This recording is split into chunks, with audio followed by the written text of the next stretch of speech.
Hai semuanya, kembali lagi dengan aku Nona Mauboy dari Kupang. Aku masih dalam my story tentang pengalaman aku berjuang dengan rasa duka, bagaimana aku menghadapi kedukaan yang secara tiba-tiba datang dalam kehidupan aku secara pribadi.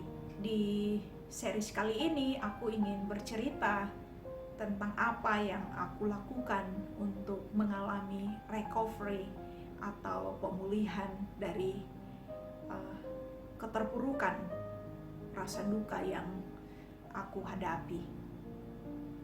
Buat kalian yang belum subscribe, please subscribe, tekan juga tombol loncengnya untuk selalu dapat update dari aku ketika aku share lain. Hal yang kedua yang aku lakukan sebagai langkah aku untuk keluar dari masa keterpurukan kedukaan itu adalah saya mulai mencari tahu secara keagamaan kemana orang meninggal pergi. Apakah ada pengharapan akan pertemuan? Apakah yang akan terjadi setelah seseorang meninggal? Apa yang terjadi? Apakah ada dunia lain? Apakah ada kehidupan lain? Secara keagamaan saya mulai mencari tahu. Saya mulai membaca buku-buku. Saya berbincang-bincang dengan para pemimpin rohani dalam agama yang saya yakini. Saya membaca kitab suci saya nonton sumber-sumber seperti dari YouTube. Saya mencari tahu. Saya mencari tahu untuk memberikan bagi saya pengharapan akan sesuatu untuk membantu saya bisa bangkit lagi. Mungkin buat orang lain ini gak ada hubungannya, atau bukannya ini bikin tambah sedih, bukannya ini bikin tambah terpuruk. Tapi buat aku pribadi, ketika aku ada dalam proses pencarian, mencari tahu jawaban kemana orang mati, kemana, apakah ada kehidupan yang lain, aku coba mencari tahu secara keagamaan, iman yang aku yakini. Dan ketika aku mendapatkan jawaban-jawaban yang bisa aku terima secara logika, bisa aku cerna, dan bisa aku yakini, justru pengetahuan tersebutlah yang mulai membantu aku untuk mulai merasa lega dan mulai rela, mulai ikhlas, mulai membiarkan kehilangan itu ada di dalam diri saya, yang sebelum saatnya saya coba untuk coba untuk benar-benar mempertahankan, sekarang saya coba untuk merelakan. Dan saya mulai menerima. Saya mulai coba untuk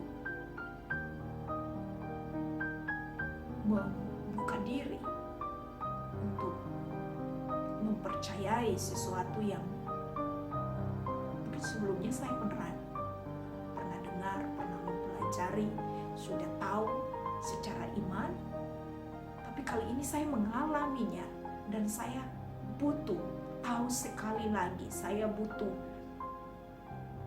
mengerti itu dengan lebih baik lagi, dan saya butuh memperjelas hal itu kepada diri saya sendiri.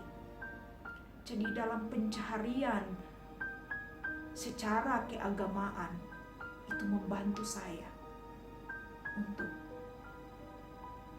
let him go, membiarkan dia pergi, karena ada pengharapan satu hari kami akan berjumpa lagi di dalam kehidupan yang akan datang. Itu adalah secara iman, keagamaan yang saya anut, dan itu memberikan bagi saya pengharapan untuk bangkit, untuk mempersiapkan diri aku untuk benar-benar memperbaiki hidupku, untuk benar-benar tahu bahwa dia udah selesai, tapi aku yang masih hidup, aku masih punya tanggung jawab. Mungkin Tuhan belum panggil aku karena aku belum benar-benar memperbaiki hidup aku. Aku belum benar-benar mempersiapkan hidup aku untuk kehidupan berikutnya, sehingga Tuhan masih kasih aku kesempatan. Adekku dipanggil Tuhan lebih dulu karena mungkin dia udah siap, dia udah ready, dia udah benar-benar sudah siap untuk masuk dalam kekekalan menurut keyakinan agama saya. Dan mengetahui hal itu memberikan pengharapan yang besar. Jadi langkah kedua yang aku alami, yang aku lakukan adalah aku memberikan diriku untuk deep understanding, untuk lebih dalam lagi mengerti secara keagamaan, secara rohani, what after life di dunia ini.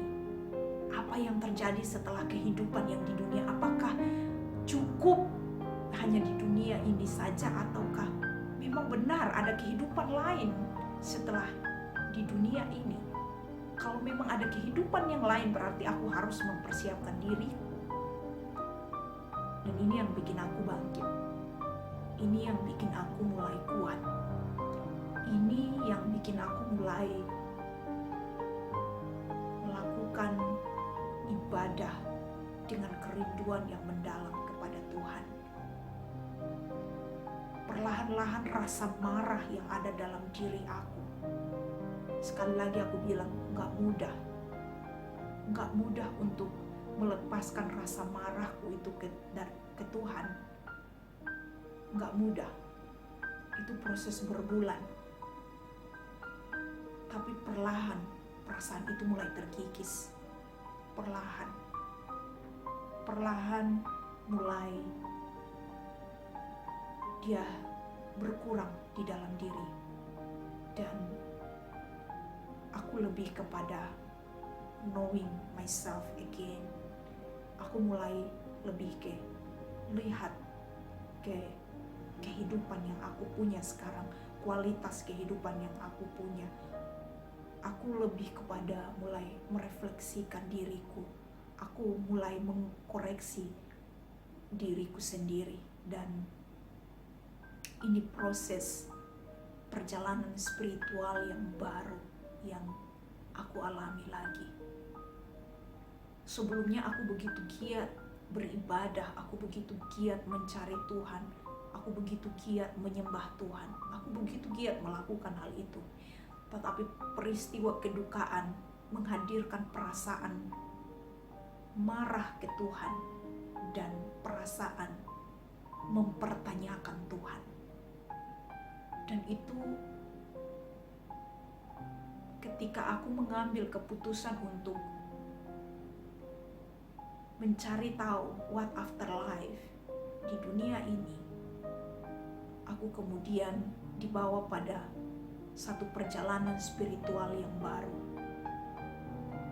Perlahan-lahan perspektif aku tentang hal-hal yang selama ini aku kerjakan mulai diubahkan. Dan yang paling besar itu adalah perasaan marah di dalam hatiku itu mulai luntur perlahan-lahan. Dampaknya ke fisik aku adalah pola makanku mulai kembali normal. Jadi sebegitu hebatnya rasa duka mempengaruhi, saling terkoneksi dengan yang lain. Waktu itu aku kehilangan berat badan sampai sekitar 7 kilo. Dan ketika aku mulai mendapatkan potongan-potongan pemahaman secara keagamaan, aku kayak di-refresh lagi. Kemudian ada pengharapan dalam diriku dan aku mulai menerima dan mulai membuka diri, melepaskan rasa marah. Aku mulai dengan rasa yang berbeda menjalankan rutinitas yang aku lakukan. Dengan understanding yang berbeda aku menjalankan